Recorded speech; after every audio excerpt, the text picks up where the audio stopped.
نن مې د مور د زړه والونه له ګرده خرڅه کړه، دا د لکونو روپو کار و کور 100 روپۍ وې. پروا زمونږ یوه ورځ چرته چکر ته تللو، یارانو نه منلو ما سره نور 100 روپۍ وې. ملګرو سلامونه، احترام او مینه. لیاقت صاحب سره ناست یو، هغه نور ملګري دي. رسول الله به یې د دې شعرونو غوښتنه وکړه، د دوی په نامه دغه شعرونه. خپل عادتونه سم که، خپل دین او ایمان سم که، پروازه ټوله دنیا سمه ده خو ځان سم که. غریبي ورکه شه بس دې کې زندګي تېره شوه، چې خان رخصت که او حاجي صاحب ته بوټان سم که. همغه وشو نیمه لاره کې یې پرېښودمه، همداسې ښه یم ما ته چا وې چې ډمان سم که. همغه وشو نیمه لاره کې یې پرېښودمه، همداسې ښه یم ما ته چا وې چې ډمان سم که. اسلام آباد دی په خپل سر او پلو لاس ووهه، اوس په د ګاډي نه کوزېږو نو لږ ځان سم که. تر څو چې لمر ختلی نه وي جانان چرته راځي، مونږ کې داسې په اسانه ایمان چرته راځي. د دې ښکاري دکان خو هغسې په درس چلیږي، زه غنم چرته کې شیندم او مارغان چرته راځي. ته چې د کام آبادي غواړې اول دا وګوره، چې ستا ملک او ملا چرته ځي خان چرته راځي. پروازه بیا بیا به ځوانانو ته حجره یادوې، سړي له داسې په یو غږ ماشومان چرته راځي. یو څو شعرونه نور دي چې په هغې کې د یو ملګري د غربت ذکر ما د خپل وس مطابق کړی دی. دا چې پرتې مې په ډولۍ کې د خور 100 روپۍ وې، دا یو ورځ سکول ته تلم راکړې مې مور 100 روپۍ وې.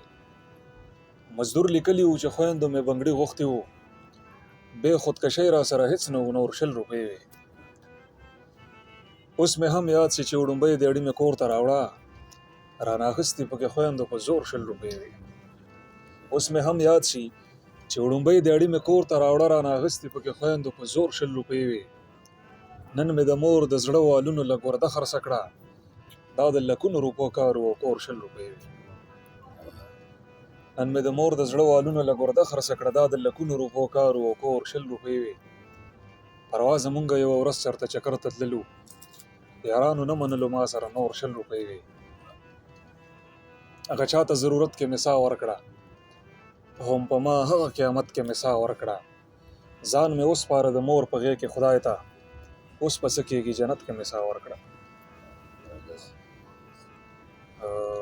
مونږ چې واړه وو نو په خوله به د خندا وکه نه، مور چې شپه به وه نو تا ته به رڼا وکه نه. مونږ چې واړه وو نو په خوله به د خندا وکه نه، مور چې شپه به وه نو تا ته به رڼا وکه نه. تپوس یې وکئ هسې نه چې جنازه کې ناست یو، دا چې واده یې دی نو دا جنۍ رضا وکه نه. تپوس یې وکئ هسې نه چې جنازه کې ناست یو، دا چې واده یې دی نو دا جنۍ رضا وکه نه. خدایه چې کعبه دې محترمه جوړه کړې ده، خدایه دا دنیا دې څومره سمه جوړه کړې ده. لیاقت صاحب شعر دی. هغه د مکه کې چې ماشومه ژوندۍ پاتې وه، راشئ د هغې نه خلکو ډمه جوړه کړې ده. هغه د مکه کې چې ماشومه ژوندۍ پاتې وه، راشئ د هغې نه خلکو ډمه جوړه کړې ده. ډېره مننه ډېره مننه. دغه یو دوه شعرونه نور وایم چې